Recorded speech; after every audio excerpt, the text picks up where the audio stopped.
जिला कांगड़ा के रहन छत्र गांव की एक महिला ने ससुराल पक्ष पर मारपीट का आरोप लगाया है। महिला का कहना है कि पहले उसे कमरे में बंद किया गया और उसके बाद लात घूंसों से उसकी पिटाई की गई और उस समय उसके गर्भ में पल रहे बच्चे की जान भी चली गई।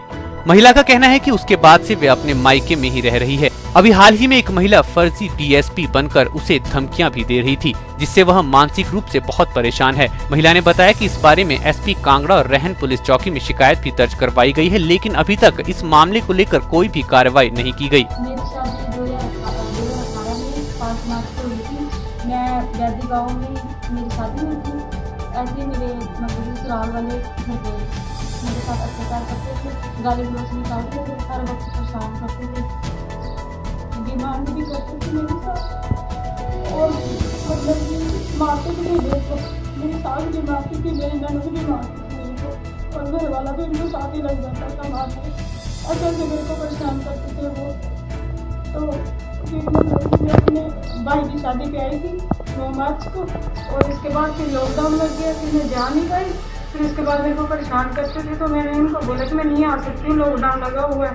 फिर मैं एक मई को अपने घर गई, ससुराल गई। मेरे पापा मेरे को छोड़ने गए वहाँ पे। उन्होंने हमारे साथ मारपीट की, मेरे को मारा, मेरी ननद ने मेरे को मारा, सास ने भी मारा और जो मेरे घर वाला था और मेरे पापा छुड़ा रहे थे हमें, तो मेरे पापा को ही मेरे घर वाले ने थप्पड़ मारा और मेरे भाई को भी मारा उन्होंने।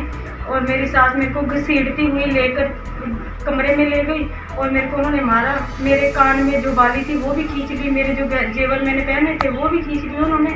मारते मारते उन्होंने मेरे कपड़े भी फाड़ डाले।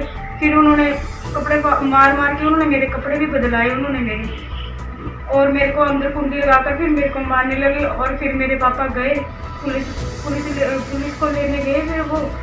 फिर पुलिस लेके आए और पुलिस वाले ने मेरे को फिर अंदर से निकलवाया। उन्होंने अंदर से निकलवाया मेरे को। फिर मैं अपने घर वापस मैं अपने घर पे आ पाई। उन्होंने मेरे साथ बहुत अत्याचार किया। फिर मैं प्रेग्नेंट भी थी। उन्होंने फिर इस हालात से मारा कि मेरे पेट में भी उन्होंने बहुत ज़्यादा लातें लगाई थी मेरी ननान ने और सास ने। तो मतलब कि मैंने अपने हस्बैंड को भी बोला था आप भी चलो मेरे साथ, मैं यहाँ पे नहीं रह सकती तो आप मेरे साथ चलो वहाँ पर। मेरे हस्बैंड ने जाने से मना कर दिया, बोल रहे मैं नहीं तेरे साथ रह सकता। तो फिर मैं वहाँ से आ गई और फिर उन्होंने मेरे को मारा। तो फिर मैं आते ही मैं बीमार हो गई। ऐसे फिर मेरी हालत और ख़राब होने लगी। फिर उसके बाद फिर मैंने मतलब कि फिर मेरे को परेशान करते थे। 14 मई को फिर मेरे को फ़ोन आया। फिर मेरे को पुलिस वाली डीएसपी बन के मेरे को धमकी दे रही थी, उल्टा सीधा बोल रही थी। मेरी तो कोई बात नहीं सुन रही थी, वो बस यही बोल रही थी तूने अपना घर नहीं बसाना, उल्टा सीधा ही बोल रही थी मेरे बारे में। बहुत ज़्यादा परेशान कर रही थी, टॉर्चर कर रही थी मेरे को। फिर मेरे घर वाले के भी मैसेज आ रहे थे, वो भी मेरे को बहुत परेशान कर रहे थे, वो भी मेरे को धमकियाँ दे रहे थे। वहीं राइट फाउंडेशन के जिला कांगड़ा के अध्यक्ष रोहित ने बताया कि महिला द्वारा उनकी संस्था में मदद की गुहार लगाई गई थी। संस्था महिला के साथ है। जिस महिला ने फर्जी डीएसपी बनकर पीड़िता को धमकाया है, इसकी शिकायत भी एसपी कांगड़ा को कर दी गई है। पीड़िता के पिता अशोक कुमार का कहना है कि लॉकडाउन के दौरान उनकी लड़की के साथ काफी मार पिटाई हुई है। कंप्लेन आई थी राइट फाउंडेशन में 14 तारीख को कि इनका केस चला हुआ है, तो इनको धमकियाँ दी जा रही हैं ससुराल वालों की तरफ से। तो इन्होंने मुझे रिकॉर्डिंग दी, मैंने उसमें देखा कोई डीएसपी फर्जी डीएसपी मतलब डीएसपी का नाम लेकर इनको धमकियाँ दे रहा है।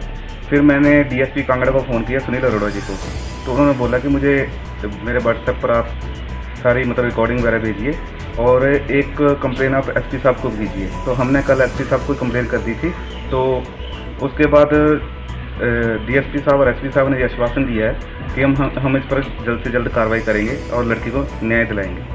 को छोड़ने गए थे घर, वो लॉकडाउन लगा हुआ था। हम मना कर रहे थे भाई आप ले जाओ, पहले नहीं आप ही आओ। हम पहली तारीख को उनको छोड़ने गए थे और जाते जाते घर बरामदे में पहुंचे, उन्होंने हमें धक्के देने बाहर शुरू कर दिया है, बाहर निकलो कहाँ से आए ये होगा।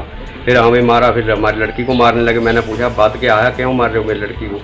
तो इस करके फिर हमको धक्के दे के मार दिया इन्होंने और लड़की को खींच के अंदर ले गए और हम अंदर जाने लगे तो धक्के दे रहे थे। फिर हम थाने चौकी में गए, वहाँ गगल में गए थे उनके पास, पुलिस लेके फिर लड़की को छुड़वाया वहाँ से और लड़की को हम वापस ले आए वापसी बार। और उसका जो ससुर था लड़की का, वो बोलता था कि एक केस तो हम पे चला हुआ है, दूसरा भी लग जाएगा तो क्या है, तेरे बाप को तो हम अच्छा सब कुछ सिखाएंगे अगर जो तुमने घर बोला किसी से कि हम तंग करते हैं।